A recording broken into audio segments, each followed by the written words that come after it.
Hello students, कैसे हैं आप लोग। स्वागत है आपका एक बार फिर से एमजीसीआई के ऑनलाइन प्लेटफॉर्म पर, जहां पर प्रतिज्ञा टेस्ट सीरीज में फुल लेंथ टेस्ट चल रहे हैं। और आज जो हम पेपर डिस्कस करने वाले हैं वो है टेस्ट नंबर 12। चलिए देखते हैं क्या क्या पूछा गया है इसमें। जो है फर्स्ट क्वेश्चन में पूछा गया है, निम्न का मिलान कीजिए तथा दिए गए विकल्पों में से सही, हमारे काम की चीज ये है, सही का चुनाव करें। एक में दिया गया है श्वसनी, मेडुला ऑब्लंगेटा, कूपिका और पॉन्स। देखिए आप जानते हैं कि मेडुला ऑब्लंगेटा वो होता है जहां पर क्या होते हैं, श्वसन केंद्र होते हैं, यानी कि ये हो गया सेकंड। पॉन्स वो होता है जहां पर नीमोटैक्सिक सेंटर होते हैं, यानी कि ये हो गया 4। कूपिकाएं जहां क्षतिग्रस्त होती हैं वो होती है एम्फाइसीमा, यानी कि ये हो गया थर्ड। और जो बच गया वो हो गया हमारा क्या, फर्स्ट, दमा, जिसमें श्वसनी में शोथ हो जाता है। जो है सीक्वेंस मिला हमें 2 1 4 3, जो हमें देखने को मिल रहा है किसमें, सी में। तो करेक्ट आंसर हमारा क्या है, सी है। नेक्स्ट में देखते हैं कि अंतः श्वसन सुरक्षित आयतन। तो अंतः सुरक्षित आयतन में क्या हो जाएगा, आरबी। आईआरबी में उन्होंने क्या वो जोड़ दिया है, ज्वारीय आयतन, टाइडल वॉल्यूम, ये हो गया। प्लस उन्होंने कहा है निहि श्वसन सुरक्षित आयतन, यानी कि ये हो गया ईआरवी, एक्सपायरेटरी रिजर्व वॉल्यूम। ये किसके समान है, तो आप जानते हैं ये वाइटल कैपेसिटी के समान होता है ना। लेकिन ऐसा एग्जैक्ट उन्होंने नहीं दिया है। अगर हम इसमें गौर से देखें तो आईआरवी और टीवी को अगर हम मिला दें तो हम इसे इंस्पायरेटरी कैपेसिटी कह सकते हैं। तो एक फॉर्मूला क्या हो सकता है कि अगर हम इन दोनों को मिला दें तो आईसी प्लस ईआरवी हो सकता है। लेकिन अगर हम इन दोनों को मिला दें तो वो हो जाएगा ईसी प्लस आईआरवी हो सकता है। तो क्या इन दोनों में से मिलता जुलता कुछ दिया गया है, तो वो दिया गया है नंबर सी में, अंतः श्वसन क्षमता, इंस्पायरेटरी कैपेसिटी प्लस निहि श्वसन सुरक्षित आयतन। मतलब एक ही फॉर्मूले को बस तोड़ मरोड़ के पूछा गया है। तो करेक्ट आंसर इसमें क्या है, सी है। नेक्स्ट में दिया गया है, एक इक्वेशन दी गई है और वहां पे कुछ ब्लैंक दिए गए हैं। आप जानते हैं कि CO2 की जो मुलाकात होती है वो किससे होती है, H2O से। और जब CO2 H2O से मिल जाता है तब वहां पर कार्बोनिक एनहाइड्रेज एंजाइम, कौन सा एंजाइम, कार्बोनिक एनहाइड्रेज एंजाइम की उपस्थिति में वो वहां पर बदल जाता है किसमें, H2CO3 में, कार्बनिक अम्ल में। और ये कार्बनिक अम्ल जो है बहुत जल्दी टूट जाता है किसमें, बाइकार्बोनेट और हाइड्रोजन आयनों में जो है। और यहां पर दोबारा से कौन लगता है, दोबारा से यहां पे लगता है कार्बोनिक एनहाइड्रेज। अब ये हो गए हमारे क्या, फिल इन द ब्लैंक्स। इन्हीं चीजों को हमें देखना है क्या क्या, यही सीक्वेंस कहां दिखाई दे रहा है कि हमारा ए जो है H2O है, क्या यहां पर है, नहीं है, यानी कि ये नहीं हो सकता। H2O है, ये हो सकता है अमोनिया, नहीं हो सकता, और अमोनिया नहीं हो सकता। ठीक है। क्या बी पर कार्बोनिक एनहाइड्रेज है, बिल्कुल है। सी पर कार्बोनिक एनहाइड्रेज है, बिल्कुल है। और डी पर H प्लस है, बिल्कुल है। तो हमारा करेक्ट आंसर क्या निकला इसमें, बी निकला। नेक्स्ट क्वेश्चन में क्या दिया गया है कि क्लोम, जैसे हम इन्हें इंग्लिश में बोलते हैं गिल्स, क्लोम का उपयोग अधिकांश जलीय ऑर्थ्रोपोड और मॉलस्क द्वारा किया जाता है। हाँ जी, ये बात सही है कि यहाँ पर जो जलीय जीव होते हैं वो गिल्स का उपयोग करते हैं श्वसन के लिए। गैसों का आदान प्रदान के लिए स्थलीय जंतुओं की हम बात करें तो क्या उनमें फेफड़े नामक संरचना होती है। हाँ जी, बिल्कुल होती है कि वो फेफड़े नामक संवहनी थैली का उपयोग करते हैं, बिल्कुल करते हैं। यानी कि कथन भी सही है और कारण भी सही है, लेकिन वो दो अलग अलग चीजों को कंपेयर कर रहे हैं, मतलब वो उसका स्पष्टीकरण नहीं हो सकता। तो हमारा करेक्ट आंसर आएगा इसमें क्या, बी, कि कथन और कारण दोनों सत्य हैं लेकिन कारण कथन का सही स्पष्टीकरण नहीं है। नेक्स्ट क्वेश्चन में दिया है एक असर्शन और रीजन, जिसमें कहा गया है अभिकथन में ये कहा गया है कि निलय शिथिलन के दौरान निलय दाब कम हो जाता है, जिससे अर्धचंद्राकार कपाट जो है वो क्या हो जाते हैं, बंद हो जाते हैं। हाँ जी, ये बात सही है कि जब निलय में शिथिलन होता है तब वहां पर जो है द्विवल्नी और त्रिवल्नी कपाट जो है वो खुल जाते हैं और अर्धचंद्राकार कपाट जो है वो बंद हो जाते हैं। आखिर वो अर्धचंद्राकार कपाट बंद क्यों होते हैं, ताकि जो धमनियां हैं उनसे निलय में रक्त का बैकफ्लो ना हो जाए। क्या यही बात नीचे कही गई है, तो हम ये कहेंगे कि हाँ, ये इस बात का क्या है, स्पष्टीकरण है। नीचे कहा गया है, मतलब अभिकथन क्या है, सही है। कारण में कहा गया है कि निलय अनुसंतलन के दौरान अर्धचंद्राकार वाल्वों के बंद होने से रक्त निलय में वापस प्रवाहित नहीं होता है। ये है हमारे काम की चीज कि वापस क्या है, प्रवाहित नहीं हो पाता है। यानी कि हमारा आंसर क्या आएगा कि अभिकथन और कारण दोनों सही हैं, तथा कारण जो है वो उसका क्या दे रहा है, सही स्पष्टीकरण दे रहा है। यानी कि हमारा करेक्ट आंसर इसमें क्या है, ए है। नेक्स्ट क्वेश्चन पे चलते हैं। नेक्स्ट कि मानव के विकास के संबंध में निम्नलिखित में से कौन सा कथन जो है वो सही है, हमें ये ढूंढना है कि वयस्क चिंपांजी की खोपड़ी शिशु चिंपांजी की खोपड़ी की तुलना में वयस्क मानव खोपड़ी की तरह अधिक होती है। ऐसा नहीं है, एनसीईआरटी ने इसका उल्टा लिखा हुआ है। यानी कि ये बात कैसी हो जाती है, गलत हो जाती है। शिशु चिंपांजी की खोपड़ी वयस्क चिंपांजी की खोपड़ी की तुलना में वयस्क मानव की खोपड़ी की तरह अधिक होती है। हाँ जी, ये बात सही है, एनसीईआरटी ने कुछ ऐसा ही लिखा है। कि ड्रायोपिथेकस सबसे पुराना मानव सदृश जीवाश्म है। हाँ जी, ये बात सही है। इवोल्यूशन की शुरुआत एनसीईआरटी ने यहीं से करी है। कि इथियोपिया और तंजानिया में मानव जैसी अस्थियों के कुछ जीवाश्म पाए जाते हैं। हाँ जी, बिल्कुल पाए जाते हैं। तो हमें ढूंढना क्या था इनमें सही कथन। सही क्या मिला, 2, 3 और 4, जो हमें मिल रहा है किसमें, डी में। तो करेक्ट आंसर हमारा क्या है, डी है। नेक्स्ट पे चलते हैं कि निम्न में से कौन सा डीएलसी विश्लेषण करने पर रक्त कोशिकाओं के प्रचुरता के सही क्रम का प्रतिनिधित्व करता है। तो आप जानते हैं कि हमारे पास सबसे ज्यादा होती हैं कौन, न्यूट्रोफिल, क्योंकि न्यूट्रोफिल जो होती है वो होती है 60 से 65%। दूसरे नंबर पे जो होती हैं वो होती हैं लिम्फोसाइट, जो होती हैं 20 से 25%। फिर होती है हमारे पास मोनोसाइट, जो होती है किस इतनी, जो होती है 6 से 8%। फिर होती है इओसिनोफिल, जो होती है कितने परसेंट, 2 से 3%। और लास्ट होती है हमारे पास क्या, बेसोफिल, जो होती है कितनी, 0.5 से 1%। तो अगर देखें तो क्या ये सीक्वेंस हमें किसी ऑप्शन में नजर आ रहा है, न्यूट्रोफिल, लिम्फोसाइट, इओसिनोफिल, बेसोफिल, एक ही में दिख रहा है। मतलब हमारा करेक्ट आंसर इसमें क्या है, ए है। न्यूट्रोफिल, लिम्फोसाइट, फिर मोनोसाइट, फिर इओसिनोफिल और फिर बेसोफिल। ठीक है, नेक्स्ट क्वेश्चन पे चलते हैं। नेक्स्ट में दिया गया है निम्न में से किस रक्त आधान में रक्त का थक्का जमेगा। तो आप जानते हैं कि सर्वदाता जो होता है वो होता है कौन, ओ, और सर्वग्राही जो होता है वो होता है कौन, ए बी। अब यहां पे हमें देखना है कौन किसे दे सकता है और कौन किसे नहीं दे सकता। कि ओ वाला हमारा क्या होता है, सर्वदाता, तो क्या वो ए वाले को दे सकता है, हाँ जी बिल्कुल दे सकता है। मतलब यहां पर थक्का नहीं जमेगा। क्या ए नेगेटिव वाला ए पॉजिटिव वाले को दे सकता है, बिल्कुल दे सकता है, क्योंकि इसमें RH का कारक नहीं है, मतलब इसका रिजेक्शन नहीं होगा, मतलब इसमें भी थक्का नहीं बनेगा। क्या बी पॉजिटिव वाला ए बी को दे सकता है, तो अभी आपको बताया कि ए बी वाला क्या है, सर्वग्राही, वो किसी से भी ले सकता है, और दोनों में क्या है, RH फैक्टर भी है, तो यहां भी थक्का नहीं जमेगा। लेकिन यहां क्या हो रहा है कि दोनों बी तो हैं, लेकिन इसमें RH कारक है और इसमें RH कारक नहीं है, तो थक्का जमने की जो संभावना है वो किस में मिलेगी, डी में मिलेगी। तो करेक्ट आंसर हमारा क्या है, डी है। नेक्स्ट कि 20 से 25% कार्बन डाइऑक्साइड हीमोग्लोबिन के द्वारा किस रूप में जाती है, तो कार्ब अमीनो हीमोग्लोबिन के रूप में जाती है। तो करेक्ट आंसर है क्या, सी। नेक्स्ट 2 कथन दिए गए हैं कि वृक्क सेम के बीज की आकृति के, हाँ जी बिल्कुल होते हैं। गहरे लाल भूरे रंग के होते हैं, हाँ जी बिल्कुल होते हैं।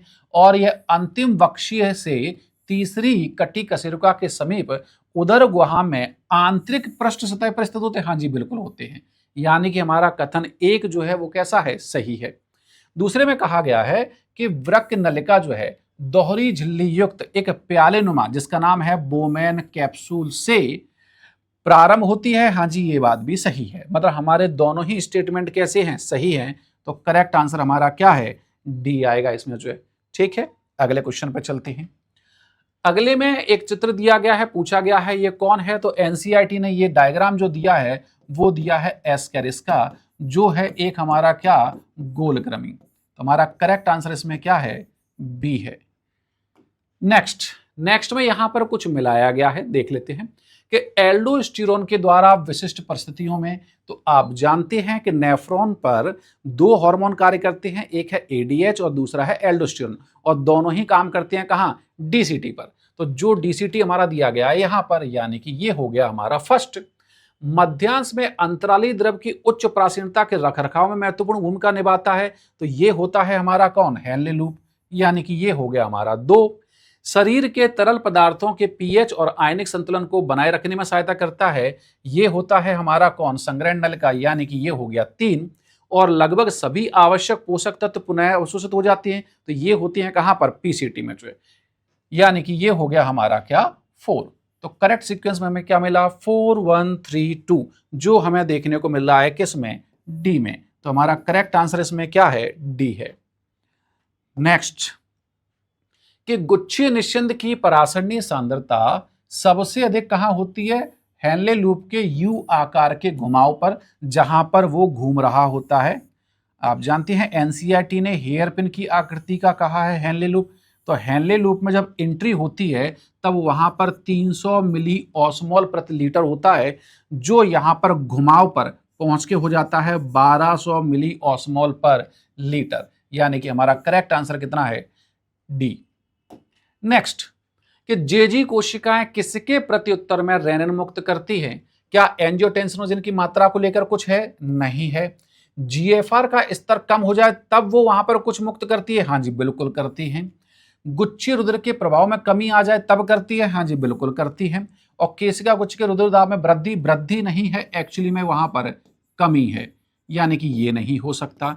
तो हमें जो देखने को मिल रहा है क्या हो सकता है, तो वो हो सकता है 2 और 3, यानी कि करेक्ट आंसर हमारा क्या है, डी है। नेक्स्ट क्वेश्चन, कि मनुष्य के कशेरुक में लंबर कितनी होती है, तो अपन जानते हैं C7 T12 L5, 5 मतलब कितनी होती है, 5। तो करेक्ट आंसर इसमें क्या है, डी है। नेक्स्ट, कंकालीय मांसपेशी रेशियो में एच क्षेत्र आप जानते हैं कि अगर हम इसको ए बैंड मान लें, मोटे तंतु मान लें, तो पतले तंतु इसे क्या करते हैं, ओवरलैप करते हैं, दोनों साइड से करते हैं। जो बीच का एरिया खाली रह जाता है इसे बोलते हैं एच जोन। ठीक है, अब ऑप्शन बेस देख लेते हैं क्या क्या उन्होंने कहा है कि ए बैंड में, ए बैंड हमारा वो होता है जहां तक हमारा क्या पाया जाता है, मायोसिन, कि ए बैंड में मायोसिन तंतु के बीच, तो मायोसिन तंतु का बीच कुछ आया ही नहीं है। केंद्रीय अंतराल, तो कोई अंतराल नहीं है। हां, अगर वो ए बैंड कहें, तंतु कहा है मायोसिन का इसलिए वो आंसर नहीं है, अगर वो ये कहें कि ए बैंड के बीच का केंद्रीय अंतराल, तो ये बात कैसी हो जाएगी, सही हो जाएगी। चूंकि उन्होंने ए बैंड का नहीं कहा, उन्होंने मायोसिन तंतु के बीच का अंतराल कहा है, इसलिए ये बात कैसी है, गलत है। कि ए बैंड में, तो हाँ ये बात सही है कि ए बैंड में है, मायोसिन तंतुओं के माध्यम से विस्तारित एक्टिन तंतु, इधर भी एक्टिन इधर भी एक्टिन, एक्टिन तंतुओं के बीच क्या दिखाई दे रहा है, केंद्रीय अंतराल, इसे कहा गया है एच जोन। तो हाँ जी ये बात कैसी है, सही है। हमारा करेक्ट आंसर इसमें क्या है, बी है। ए बैंड के केंद्रीय भाग में मायोसिन पेशी तंतुओं का विस्तारण, तो विस्तारण जैसा नहीं है, वहां पे वो एक अंतराल होता है। जो ए बैंड के केंद्रीय भाग में पेशी तंतु की अनुपस्थिति, तो अनुपस्थिति नहीं है। नेक्स्ट है, एक डायग्राम दिया गया है ह्यूमन स्कल का, और वहां पे कुछ लेबलिंग दी गई है कि चित्र से सही नामांकित अस्थि का चयन करें।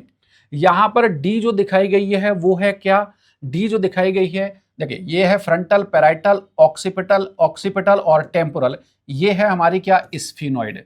तो क्या यहां पर आंसर में डी को स्फिनोइड कहा गया है, नहीं कहा गया, मतलब ये नहीं हो सकता है। यहां पर बी जो है, बी है क्या हमारी लैक्राइमल, तो क्या यहां बी को लैक्राइमल कहा गया, जी नहीं, बॉमर कहा गया, यानी कि ये भी नहीं हो सकता। यहां पर ए जो है, ए है यहां पर जायगोमैटिक, तो क्या यहां पर ए को जायगोमैटिक कहा गया, नहीं कहा गया, यानी कि ये भी गलत है। और सी हमारा क्या है, हाइओड, हाँ जी ये हमारी क्या है, हाइओड। तो करेक्ट आंसर हमारा क्या है, सी है। नेक्स्ट क्वेश्चन में दिया गया है कि कशेरुक दंड की निम्नलिखित कशेरुकाओं को क्रमिक रूप से व्यवस्थित कीजिए। तो आप जानते हैं कि क्रमिक रूप में हमारे पास सर्वाइकल होती है, थोरेसिक होती है, लंबर होती है, सैक्रल होती है और कॉक्सीजियल होती है। अब इन्हीं को मैं सीक्वेंस में अरेंज करना है कि हमारे पास नंबर 1 पे कौन है, सर्वाइकल। सर्वाइकल कहाँ रखी है, ग्रीवा, यानी कि ये हो गया हमारा फर्स्ट। फिर है थोरेसिक, थोरेसिक कौन सी होगी, वक्षी, यानी कि ये हो गया नंबर 4। लंबर को कहा गया कटी, यानी कि ये हमारे पास हो गया नंबर 5। सैक्रम हो गया हमारा त्रिक, यानी कि ये हो गया नंबर 3। और जो बच गया हमारा क्या है, अनुत्तरक, यानी कि ये हो गया नंबर 2। सीक्वेंस बना 1 4 5 3 2। कहां देखने को मिल रहा है हमें, 1 1 हो गया, 4 5 3 2 जो हमें देखने को मिल रहा है सी में। तो हमारा करेक्ट आंसर क्या है, सी है। नेक्स्ट पे चलते हैं कि असत्य कथनों का चयन करें। हमारे काम की चीज है ये, हमें ढूंढना है फॉल्स स्टेटमेंट कि मानव तंत्रिका तंत्र में तंत्रिका आवेग का संचरण स्नैप्स के द्वारा होता है। हाँ जी, बिल्कुल होता है। कि मानव तंत्रिका तंत्र में रासायनिक स्नैप्स बहुत कम संख्या में होते हैं। जी नहीं, यहां उल्टा लिखा हुआ है ना। वहां पर इलेक्ट्रिकल स्नैप्स के लिए ये बात लिखी गई है कि रासायनिक स्नैप्स में प्री और पोस्ट स्नैप्टिक न्यूरॉन की झिल्लियां भौतिक रूप से जुड़ी हुई होती हैं। ये बात भी कैसी है, गलत है, क्योंकि ये भी इलेक्ट्रिकल साइनेप्स के लिए कही गई है। जो विद्युत स्नैप्स के माध्यम से आवेग संचरण रासायनिक स्नैप्स की तुलना में तेज होता है। हाँ, ये बात सही है। तो हमें गलत में क्या क्या मिला, हमें 2 और 3 मिला, यानी कि ये हमारी बात हो गई क्या, बी वाली। तो करेक्ट आंसर हमारा क्या है, बी है। नेक्स्ट क्वेश्चन पे चलते हैं कि थैलेमस एक संरचना है जो प्रमस्तिष्क से घिरी होती है। हाँ जी, ये बात सही है। केवल चालक संकेतों के लिए जी नहीं, वहां पर संवेदी और चालक उनका मुख्य समन्वय केंद्र है, यानी कि हमारा करेक्ट आंसर इसमें क्या है, बी है। नेक्स्ट क्वेश्चन में दिया गया है कि विश्राम कला विभव किसके द्वारा बना रहता है। तो इसका आंसर है सोडियम पोटेशियम पंप के द्वारा, क्योंकि बाकी 3 ऑप्शन में आप देखें तो voltage gated channel, voltage gated channel और वोल्टेज गेटेड चैनल। तो सोडियम वोल्टेज गेटेड चैनल जो है वो खुलते हैं कब, वो खुलते हैं विध्रुवण के दौरान। और पोटेशियम वोल्टेज गेटेड चैनल जो है वो कब खुलते हैं, वो खुलते हैं पुनर्ध्रुवण के दौरान। लेकिन यहां पूछा गया है कब की बात, विश्राम कला की, मतलब वोल्टेज गेटेड चैनल का यहां कोई योगदान नहीं होगा। यहां पर जो है आंसर आएगा बी, सोडियम पोटेशियम पंप के द्वारा। नेक्स्ट क्वेश्चन पे चलते हैं। नेक्स्ट में दिया गया है कि न्यूरॉन उत्तेजनशील कोशिकाएं हैं। एनसीईआरटी ने यह बात कही है कि न्यूरॉन उत्तेजनशील कोशिकाएं हैं क्योंकि उनकी झिल्ली ध्रुवित अवस्था में पाई जाती है। क्योंकि न्यूरॉन की झिल्ली ध्रुवीय अवस्था में पाई जाती है, यानी कि अभिकथन और कारण सही है और ये उसका सही स्पष्टीकरण भी है। तो करेक्ट आंसर हमारा क्या है, ए है। नेक्स्ट क्वेश्चन कि निम्न को विरोधी प्रभाव वाले के साथ सुमेलित कीजिए। देखिए, जीएनआरएच आप जानते हैं कि अग्रपीयूष ग्रंथि में स्राव को प्रेरित करेगा और सोमेटोस्टेटिन उसे अपोज करेगा, यानी कि ये हो गया हमारा क्या, ए। कैल्सिटोनिन कैल्शियम के लेवल को क्या करता है, कम करता है, और बढ़ाता कौन है, पीटीएच, यानी कि ये हो गया हमारा बी। गैस्ट्रिन क्या करता है, वहां पर गैस्ट्रिक जूस के सीक्रेशन को प्रमोट करता है, कम कौन करता है, जीआईपी, यानी कि ये हो गया सी। ग्लूकागॉन क्या करता है, ग्लूकोज के लेवल को बढ़ाता है, कम कौन करता है, इंसुलिन, यानी कि ये हो गया हमारा डी। सीक्वेंस बना सी डी बी ए, जो हमें देखने को मिल रहा है किसमें, बी में। तो हमारा करेक्ट आंसर क्या है, बी है। नेक्स्ट क्वेश्चन पे चलते हैं। नेक्स्ट में लिखा गया है कि हार्मोन क्रिया की क्रियाविधि के आरेखीय निरूपण में ए, बी और सी क्या है। तो आप जानते हैं कि जब ये डायग्राम दिया गया है, यहां पर हार्मोन का जो रिसेप्टर है वो कहां पर है, झिल्ली पर है। मतलब वो जो हार्मोन आ रहा है वो स्टेरॉइड नेचर का नहीं है, क्योंकि स्टेरॉइड नेचर वाले हार्मोन सीधे झिल्ली को क्या कर जाते हैं, पार कर जाते हैं। ठीक है, मतलब ये जो है ये हमारा क्या है, प्रोटीन हार्मोन है, जिसका यहां पर झिल्ली पर क्या लगा हुआ है, रिसेप्टर लगा हुआ है। और यहां पर उसके रिस्पांस में जो बनता है वो बनता है हमारा क्या, सेकेंडरी मैसेंजर, जिसके एग्जाम्पल एनसीईआरटी ने कुछ लिखे हैं, जैसे कि कैल्शियम आयन, जैसे कि CAMP। तो यही चीज हमें क्या है, ऑप्शन में देखनी है क्या क्या है। कि ए स्टीरॉयड हार्मोन है, जी नहीं, स्टीरॉयड नहीं है। ए प्रोटीन हार्मोन है, हो सकता है। ए स्टीरॉयड हार्मोन है, नहीं हो सकता। ए प्रोटीन हार्मोन है, हो सकता है। बी उसका क्या है, रिसेप्टर है। बी क्या है, ग्राही है। बी क्या है, चक्री AMP नहीं, यानी कि हमारा डी नहीं हो सकता। हमारा करेक्ट आंसर क्या आएगा इसमें, बी आएगा। जो ठीक है, अगले क्वेश्चन पे चलते हैं। अगले क्वेश्चन में क्या कहा गया है? अगले में कहा गया है यहां पर कुछ हार्मोन दिए गए हैं और यहां पर उनके कुछ काम दिए गए हैं कि कॉर्टिसोल किस में शामिल है। तो आप जानते हैं कॉर्टिसोल प्रतिशोध प्रतिक्रियाओं में शामिल होता है, यानी कि ये हो गया फर्स्ट। एल्डोस्टेरोन क्या करता है? एल्डोस्टेरोन विद्युत अपघट्टों के रखरखाव में उपयोग होता है, यानी कि ये हो गया हमारा सेकंड।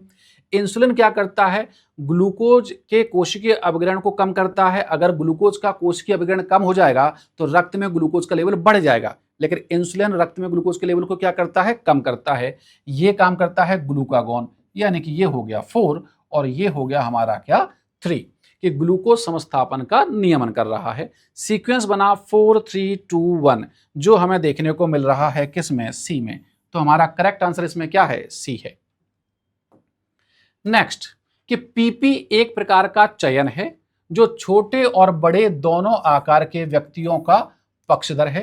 पीपी अधिकांश औसत अभिव्यक्ति वाले सदस्यों को खत्म कर रहा है। जब औसत वाले कम हो जाएंगे मतलब जो एक्सट्रीम वाले हैं वो होंगे ज्यादा, और जब ऐसा होता है तब किस प्रकार का सिलेक्शन होता है? डिसरप्टिव प्रकार का होता है। ताकि पथ के वितरण में दो चोटियां, ये बहुत काम की चीज है, ये हमें बता सकता है कि जो बनेगा वो कैसा बनेगा? ऐसा बनेगा। ये कितनी चोटियां नजर आएंगी? 2 पीक पॉइंट वहां पर नजर आएंगे। तो ये किस प्रकार का है? विघटनकारी, या हम कहेंगे तो डिसरप्टिव। तो करेक्ट आंसर हमारा क्या है? ए है।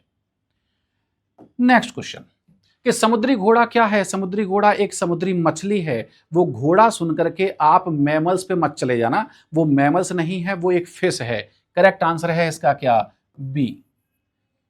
नेक्स्ट कि निम्नलिखित जंतुओं में से कितने रज्जुकियों में, तो हमारे काम की चीज एक तो आई ये और दूसरा काम की आई ये कि उनमें क्या पाई जा रही हैं? ज्वाला कोशिकाएं। इन दो कंडीशंस को मैं सेटिस्फाई करना है। एक है रज्जुकी, क्या प्लेन एरिया जो है रज्जुकियों में आता है? कॉर्डेटा में है? नहीं है। एस्केरिस नहीं है। एम्फियोक्सस हाँ जी ये है। फीताक्रमी नहीं है। नेरीज नहीं है। स्कोलेडोन है। मतलब हमारे पास आंसर आ सकते हैं दो अगर हम इसको देखें तो। लेकिन दूसरे में उन्होंने कहा कि इसके साथ साथ उसमें क्या पाई जानी चाहिए? ज्वाला कोशिकाएं, और ज्वाला कोशिकाएं पाई जाती हैं किस में? एम्फियोक्सस में, यानी कि अकेला आंसर है हमारा। तो करेक्ट आंसर हमारा क्या है? ए है, क्योंकि स्कोलियोडोन में वहां पर किडनी पाई जाती है। नेक्स्ट क्वेश्चन, नेक्स्ट में दिया गया है, दो कथन दिए गए हैं कि गोलक्रमी में अंग स्तर का संगठन पाया जाता है। जी नहीं, इनमें अंग स्तर का नहीं, इनमें अंग तंत्र स्तर का संगठन पाया जाता है। यानी कि ये बात कैसी हो गई? गलत। कि गोलक्रमी में निषेचन बाह्य प्रकार का होता है। जी नहीं, इनमें बाह्य नहीं आंतरिक होता है। यानी कि ये बात भी कैसी हो गई? गलत। तो हमारा करेक्ट आंसर क्या हो जाएगा कि दोनों कथन कैसे हैं? गलत हैं। करेक्ट आंसर है इसमें सी। नेक्स्ट कि ह्यूगो ड्यूबेरिज के अनुसार जैव विकास की क्रियाविधि किस पे डिपेंड करती है? सॉल्टेशन, जिन्हें उन्होंने कहा था सिंगल स्टेप लार्ज म्यूटेशन। ठीक है, बड़े उत्परिवर्तन का एकल बड़ा कदम। ठीक है। नेक्स्ट, कितनी अनुरूपता मेढक के लिए सही है? कि क्या मेढक में बाह्यकर्ण एब्सेंट है? जी हाँ, ईयर पिन्ना उसमें नहीं है, ये सही है। बिडर कैनाल वृक्क का भाग है? हाँ जी बिल्कुल है, उसके बीच में नली है जिसमें वासा इफ्रेंसिया आकर के खुलती है। मीजोऑर्कियम पेरिटोनियम का दोहरा वलय? हाँ जी बिल्कुल है। और क्या उनमें वृषण एक जोड़ी होती है? हाँ जी बिल्कुल है। मतलब चारों के चारों पॉइंट कैसे है? सही है। तो करेक्ट आंसर इसका क्या है? बी है। नेक्स्ट, निम्न में से कौन सा कथन जो है वो असत्य है? हमें ढूंढना है गलत। ठीक है, कि अंतःस्रावी ग्रंथियों में अत्यधिक विकसित नलिकाएं होती हैं, ऐसा नहीं है। हम अंतःस्रावी ग्रंथियों को क्या बोलते हैं? नलिका विहीन ग्रंथियां, क्योंकि उनमें नलिकाएं होती ही नहीं है। यानी कि ये बात कैसी हो गई? गलत हो गई। कि कलश कोशिकाएं बहिस्रावी ग्रंथियां? हाँ जी हैं, क्योंकि ये क्या बनाती हैं? म्यूकस बनाती हैं। यानी कि ये बात कैसी है? सही है। पाचक एंजाइम अंतःस्रावी ग्रंथियों का स्राव है? नहीं, ये बात गलत है। पाचक एंजाइम जो है वो बहिस्रावी ग्रंथियां स्रावित करती हैं। और घनाकार व स्तंभाकार उपकला ग्रंथि की तरह कार्य करती है। हाँ जी, ये बात सही है। तो हमें ढूंढना था असत्य। असत्य में हमें क्या मिला? ए और सी, जो हमें मिल रहा है किसमें? सी में। तो हमारा करेक्ट आंसर क्या है? सी है। नेक्स्ट, यहाँ पे कुछ उपकला के उदाहरण दिए गए हैं और वहां पर दिया गया है कि कहाँ वो पाई जाती हैं। जो है वृक्क नलिकाओं की अगर हम बात करें तो वृक्क नलिकाओं में क्या पाया जाता है, घनाकार उपकला पाई जाती है, यानी कि ये हो गया फर्स्ट। श्वसनिका में रोम युक्त यानी कि सीलेटेड एपिथेलियम पाई जाती है, क्योंकि वहां से चीजों को कहाँ निकालना है, बाहर, यानी कि ये हो गया हमारा सेकंड। लार ग्रंथियां जो है क्या वो ग्रंथल उपकला का उदाहरण है, यानी कि ये हो गया थर्ड। और लार वाहिनी में कौन सी उपकला पाई जाती है, तो कंपाउंड एपिथेलियम, यानी कि ये हो गया हमारा फोर्थ। सीक्वेंस बना 1 2 4 3, जो हमें देखने को मिल रहा है किसमें, ए में। करेक्ट आंसर हमारा क्या है, ए है। नेक्स्ट क्वेश्चन, कि निम्न में से कौन सा कथन नीचे दिए गए जंतुओं के संदर्भ में सत्य है, हमें ढूंढना है ये पॉइंट। ब्यूफो आप जानते हैं ये उभयचर है, क्रोकोडलस ये एक सरीसृप है, पेवो एक पक्षी है, टेरोपस, फैलेस और पैंथेरा जो है ये स्तनधारी है। क्या ये सभी एक ही वर्ग से ताल्लुक रखते हैं, जी नहीं, वर्ग एक नहीं है, ये उभयचर है, सरीसृप है, पक्षी है और स्तनधारी है। वर्ग एक नहीं है इन लोगों का, यानी कि ये बात नहीं हो सकती। लेकिन क्या इनका महावर्ग एक है, हाँ महावर्ग एक हो सकता है, क्योंकि ये सब के सब एक ही सुपर क्लास से आते हैं और उसका नाम है टेट्रापोडा। टेट्रापोडा में वो जीव आते हैं जिनमें कितने, 4 पैर पाए जाते हैं जो है। तो इनका महावर्ग कैसा है, सेम है, ये बात सही है। ये सारे के सारे किस में आ रहे हैं, टेट्रापोडा में आ रहे हैं। तो करेक्ट आंसर हमारा क्या है, बी है। सभी भिन्न संघ से ताल्लुक रखते हैं, नहीं भिन्न, संघ सबका एक है कि सबके सब किस में आ रहे हैं, कॉर्डेटा में आ रहे हैं, यानी कि हमारा करेक्ट आंसर इसमें क्या है, बी है। नेक्स्ट क्वेश्चन, कि सभी मैथुन से गर्भधारण नहीं होता है, हाँ जी ये बात सही है कि सभी मैथुन से गर्भधारण नहीं होता है। क्यों, क्योंकि गर्भधारण होने के लिए शुक्राणु और अंडाणु का एक पर्टिकुलर टाइम पर साथ में आना जरूरी है ना, जो कि हर टाइम पर पॉसिबल नहीं होता है। जो क्या यही बात नीचे कही गई है कि निषेचन केवल तभी हो सकता है जब अंडाणु और शुक्राणु को एक साथ कहां पे, एम्पुला तक ले जाया जाए। ये बात सही है और ये इस बात का क्या है, स्पष्टीकरण भी है। तो करेक्ट आंसर हमारा क्या है, ए है। नेक्स्ट पे चलते हैं, सही क्रम बताइए। तो सही क्रम क्या है, क्लीवेज, क्लीवेज के बाद मोरुला, मोरुला के बाद ब्लास्टुला, ब्लास्टुला के बाद गैस्टुला। ऐसा हमें कहां देखने को मिल रहा है, जायगोट, जायगोट के बाद क्लीवेज, क्लीवेज के बाद मोरुला, ब्लास्टुला और गैस्टुला। करेक्ट आंसर है हमारा क्या, ए। नेक्स्ट क्वेश्चन पे चलते हैं, यहां पर कुछ हार्मोन्स दिए गए हैं और यहां पर उनके कार्य दिए गए, हमें मिलाना है कि एंडोमेट्रियम की दीवार को आरोपण के लिए तैयार कराता है कौन, प्रोजेस्टेरोन, यानी कि ये हो गया फर्स्ट। मादा के द्वितीयक लैंगिक लक्षणों का विकास कराता है कौन, ईस्ट्रोजन, यानी कि ये हो गया सेकंड। ग्राफियन फॉलिकल का परिपक्वन कौन कराता है, ये हो गया हमारा एफएसएच, यानी कि ये हो गया थर्ड। और कॉर्पस लूटियम को कौन बनाए रखता है, तो वो है एलएच, यानी कि ये हो गया 4। सीक्वेंस बना 3 4 1 2, जो हमें देखने को मिल रहा है किसमें, ए में। तो हमारा करेक्ट आंसर क्या है, ए है। नेक्स्ट, कि कभी कभी प्रसव पीड़ा कम होती है और गर्भाशय संकुचन को प्रेरित करना होता है। आप क्या सोचते हैं कि प्रसव को आसान बनाने के लिए डॉक्टर क्या इंजेक्ट करते हैं, तो वो है ऑक्सीटोसिन। प्रसव पीड़ा के लिए जो जिम्मेदार है, प्रसव के लिए जो जिम्मेदार हार्मोन है वो कौन है, ऑक्सीटोसिन है। तो करेक्ट आंसर इसमें क्या है, डी है। नेक्स्ट पे चलते हैं, कि निम्नलिखित कथनों पर विचार करें तथा यह बताते हुए कि विकल्प चुनिए कि कौन सा सत्य है, यानी कि टी है, और कौन सा जो है असत्य है, यानी कि फॉल्स है जो है।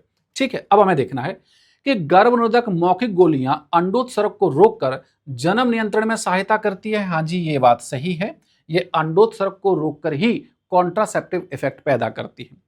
कि नलिका उच्छेदन व शुक्रवाहक उच्छेदन अत्यधिक प्रभावी होते हैं, हाँ जी ये बहुत ज्यादा इफेक्टिव है, यानी कि ये बात भी कैसी है, सही है। कि जननिक मस्से एक यौन संचारित रोग है, ऐसा एनसीईआरटी ने दिया तो है। जो असाध्य है ये नहीं दिया है, ये साध्य है, इन्हें क्योर किया जा सकता है, यानी कि ये बात कैसी हो जाती है, फॉल्स, इस शब्द की वजह से। कि नलिका उच्छेदन का उद्देश्य अंडे के निर्माण को रोकना है, तो अंडे के निर्माण को रोकना नहीं है, अंडे के परिवहन को रोकना है, यानी कि ये बात कैसी हो गई, फॉल्स। एचआईवी संक्रमण सबसे ज्यादा खतरनाक है, हाँ जी ये बात तो सही है। तो सीक्वेंस बना T T F F T, जो हमें देखने को मिल रहा है किसमें, डी में। तो हमारा करेक्ट आंसर इसमें क्या है, डी है। नेक्स्ट पे चलते हैं। नेक्स्ट में कहा गया है यौन संचारित संक्रमण एसटीआई, या इन्हें हम रतिज रोग भी कहते हैं, जैसे कि एड्स, किसके द्वारा संचारित नहीं होते हैं। रोगाणु रहित, देखिए रोगाणु रहित बोल दिया है मतलब उसमें कोई पैथोजन है ही नहीं, है नहीं तो इन्फेक्शन हो गई नहीं, मतलब इसके द्वारा नहीं हो सकते, ठीक है ये बात सही है। चुंबन से, इससे भी नहीं हो सकते। वंशागति से, तो ये जेनेटिक डिसऑर्डर नहीं है, ये भी सही है। संक्रमित माता से गर्भ में हो सकता है, संक्रमित व्यक्ति का रक्त प्लाज्मा चढ़ाने से हो सकता है। तो हमारा करेक्ट आंसर निकला ए, बी और सी, जो हमें देखने को मिल रहा है किसमें, ए में। तो हमारा करेक्ट आंसर क्या है, ए है। नेक्स्ट क्वेश्चन, निम्नलिखित दिए गए निरोध तरीकों में से गर्भ निरोधक उपकरण या औषधि उपयोग नहीं की जाती है, सिर्फ एक को छोड़कर। स्तनपान अनार्थक, ये प्राकृतिक विधि है, किसी प्रकार की कोई मेडिसिन इस्तेमाल नहीं होती है। अंतरित मैथुन प्राकृतिक विधि है, कोई मेथड इस्तेमाल नहीं होती, कोई मेडिसिन इस्तेमाल नहीं होती। अंतर्रोप, हाँ इसमें होते हैं हॉर्मोन्स, ठीक है। तो करेक्ट आंसर हमारा क्या है, सी है। और आवधिक संयम भी हमारी क्या है, प्राकृतिक विधि है। तो करेक्ट आंसर हमारा क्या मिला, सी मिला। नेक्स्ट क्वेश्चन, तिलचट्टे में पश्च पंख कहां से निकलते हैं? तो आप जानते हैं कि कॉकरोच में दो जोड़ी पंख पाए जाते हैं, एक निकलता है मीजोथोरैक्स से और एक निकलता है मेटाथोरैक्स से। तो इन्होंने जो पूछा है वो पूछा है पश्च पंख का, तो वो कहां से निकलेगा, मेटाथोरैक्स से। तो करेक्ट आंसर क्या है, बी है। नेक्स्ट, नीचे सूचीबद्ध दवाओं में से कौन सी ड्रग मानसिक बीमारी से निपटने में रोगियों की मदद के लिए औषधि के रूप में उपयोग नहीं की जाती है? तो एनसीईआरटी ने जब इसको लेकर कहा है तो वहां पर उन्होंने तीन चीजों का जिक्र करा है, बेंजोडाइजोपिन, बार्बिचुरेट्स और एम्फीटामिन्स। मतलब हम इन तीनों का इस्तेमाल कर सकते हैं, इसका इस्तेमाल नहीं करेंगे। तो हमारा करेक्ट आंसर इसमें क्या है, हशीश यानी कि शी। नेक्स्ट, किशोरों में अल्कोहल के दुष्प्रयोग के कारण क्या हो सकते हैं? एक, साथियों का दबाव बिल्कुल हो सकता है ना, पीयर प्रेशर इसे कहा जाता है। जिज्ञासा, क्यूरियोसिटी, पहली बार इस्तेमाल करने का मेन कारण यही होता है। जिज्ञासा, साहस, उत्साह और प्रयोग करने की आवश्यकता, यानी कि ये भी हो सकता है ना। तनाव, अवसाद और हताशा से बचने के लिए, हाँ जी ये भी हो सकता है। दैनिक जीवन की कठिनाइयों पर काबू पाने के लिए, हाँ जी बिल्कुल हो सकता है। सहायक पारिवारिक संरचना, यहां पर सहायक शब्द नहीं है, फैमिली सपोर्ट नहीं होता है, इस वजह से वो डिप्रेशन में जाता है और ड्रग और एल्कोहल की तरफ क्या होते, अट्रैक्ट, यानी कि ये नहीं हो सकता। सोशल मीडिया का प्रभाव बिल्कुल पड़ सकता है। तो क्या क्या है हमारे पास, 1 2 3 4 6 जो हमें देखने को मिल रहे हैं किसमें, डी में। तो हमारा करेक्ट आंसर इसमें क्या है, डी है। और ये है हमारा आज का आखिरी क्वेश्चन कि यहां पर आईजीजी एंटीबॉडी दी है, दूध का नाम दिया है और कौन सी प्रक्रिया है वो दी है। तो पीले रंग का तरल है, उसमें कौन सी एंटीबॉडी मिलती है? हमारे पास पीले रंग का जो तरल है वो है कोलेस्ट्रम, ये बात तो कांस्टेंट है सभी में, कोलेस्ट्रम। और इसमें जो एंटीबॉडी पाई जाती है वो होती है आईजीए प्रकार की, ठीक है। और जो हमें किस प्रकार की देती है प्रतिरक्षा, तो प्राकृतिक और निष्क्रिय। निष्क्रिय क्यों, क्योंकि इसमें पहले से ही बनी बनाई क्या है, एंटीबॉडी है। अब यही चीज हमें देखनी है, आईजीए वाले हमें दो ऑप्शन दिख रहे हैं, एक बी वाला और एक डी वाला, मतलब आंसर जो आएगा वो आएगा बी का और डी का। कोलेस्ट्रम दोनों में जो है सेम है, यहां दिया है प्राकृतिक निष्क्रिय और यहां दिया है प्राकृतिक सक्रिय। तो हमारा करेक्ट आंसर इसमें क्या हो जाएगा, बी हो जाएगा जो, ठीक है। ये था हमारा आज का एक्सप्लेनेशन। अगले पेपर में हम मिलेंगे फिर से एक बार, तब तक के लिए thank you very much, thanks a lot.